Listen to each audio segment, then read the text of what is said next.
আমি বিন্দু মাত্র কোনো চ্যালেঞ্জ মনে করছি না, এই কারণে সেখানে আমার জনপ্রিয়তা দেখে আমি মনে করি ঢাকা 17 আসনে বিএনপির প্রভাবশালী নেতা জনাব তারেক রহমানকে কোনো চ্যালেঞ্জ মনে করেন না বলে মন্তব্য করেছেন বাংলাদেশ জামায়াত ইসলামের মনোনীত প্রার্থী খালেদুজ্জামান।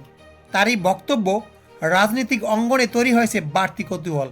অনেকেই জানতে চেয়েছেন কে এই খালেদুজ্জামান। জানা গেছে খালেদুজ্জামান পেশায় একজন এমবিবিএস ডাক্তার। খুলনায় জন্ম নেওয়া তিনি আর্থিকভাবে বেশ সচ্ছল, যার প্রতিদিনের ইনকাম প্রায় 1 লাখ টাকার উপরে। ঢাকায় রয়েছে দামি গাড়ি, দামি বাড়ি, এমনকি তার স্ত্রী সন্তানেও কোটি টাকার গাড়িতে চলাচল করেন। যাই হোক, রাজনীতিতে সম্পদ নয়, জনসমর্থনই শেষ কথা, এমনটাই মনে করছেন বিশেষজ্ঞরা।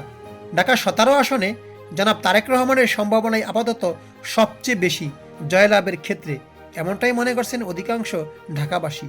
তবুও প্রশ্ন থেকে যাচ্ছে, খালেদুজ্জামান কি পারবেন বিএনপির মতো শক্ত প্রতিপক্ষকে হারিয়ে ঢাকা 17 আসনে জয়ের কাণ্ডারি হতে?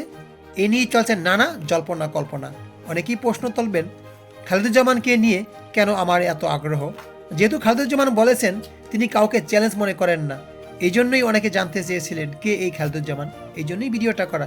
দর্শক, ঢাকা 17 আসনে আপনি কাকে এগিয়ে রাখবেন আমাদেরকে কমেন্টে লিখে জানাতে পারেন। আল্লাহ হাফেজ।